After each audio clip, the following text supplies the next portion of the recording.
Баршаңызға сәлем. Бүгін сіздермен тарттың основасын жасаймыз. Тарталетке жасаймыз. Мына жерде бізде құрғақ ингредиенттер: ұн, сахарная пудра, кішкене тұз және миндальная мука. Енді осыған салқын холодильниктен сары майымызды салып, осындай планетарный миксерде төмен скоростьте барлығын біріктіріп араластырып аламыз. Майымызды бөліп аламыз осылай.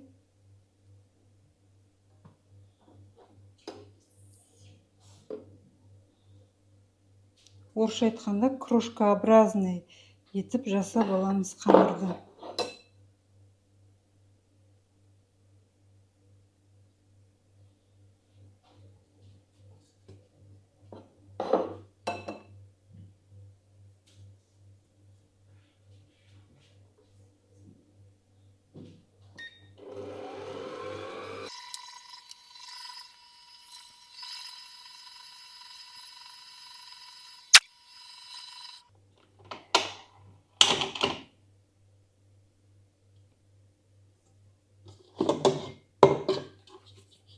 Міне, көріп тұрғандарыңыздай крошкообразный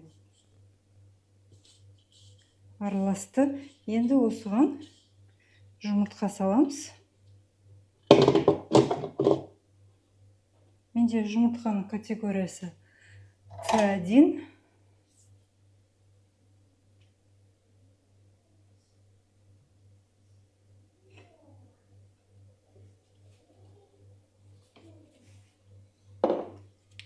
Енді тағы да барлығын бірге араластырып аламыз.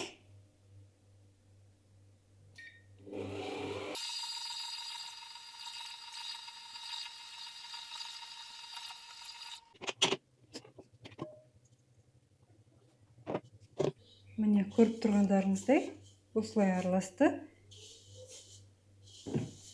Пергаментный бумага керек болады.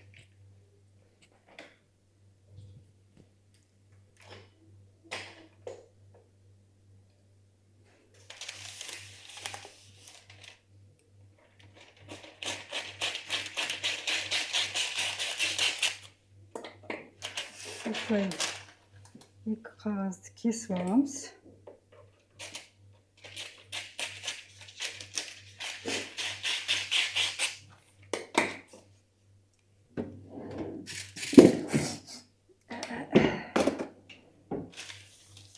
Енді осы бумаганың ішіне жаңағы қамырымызды саламыз.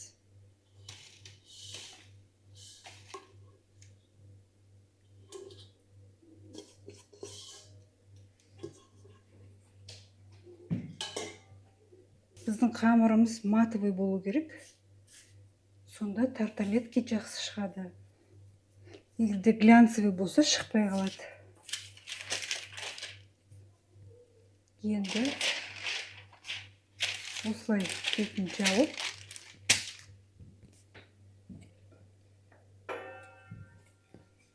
оқтаудың көмегімен жаямыз.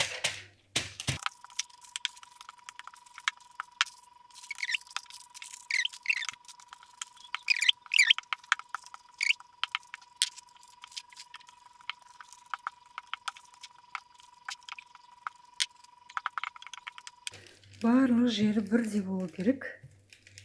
Бір жері жұқа, бір жері қалың болып қалмау керек. Сол үшін үстіне осылай бір қалыпты жүріп өту керек, чтобы бірдей болу үшін. Міне болды. Енді осыны холодильникке жарты сағатқа жібереміз. Қалыңдығын көрдіңіздер ғой, міне.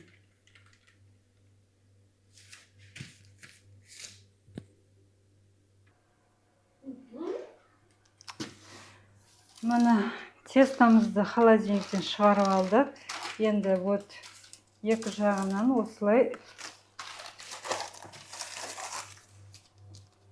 пергаментный бумагамызды алып аламыз. Пергаментный бумага бізге керек болады.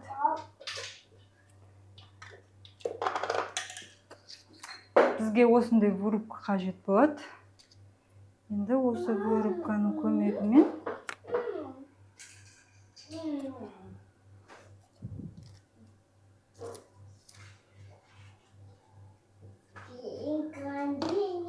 міне осылай аламыз да.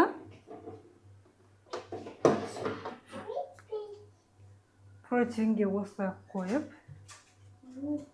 міне осындай форма алып, силиконовый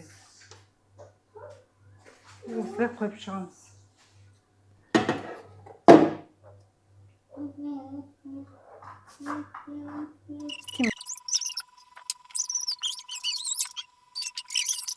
Енді мына қамырды қайтадан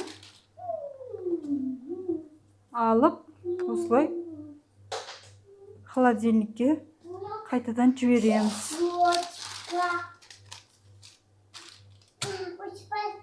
Ал мынау тестамыз қазір шамалы еріп, былай түседі.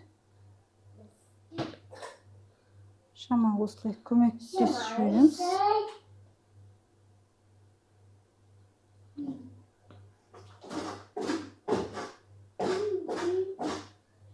Духовкада 150 градуста конвекция режимінде 15 минутта пісіріп аламыз. Тарталеткаларымыз осылай қызарғанша қоңыр цветке солай пісіріп аламыз. Міне біздің тарталеткаларымыз дайын болды. Осылай болып шығады.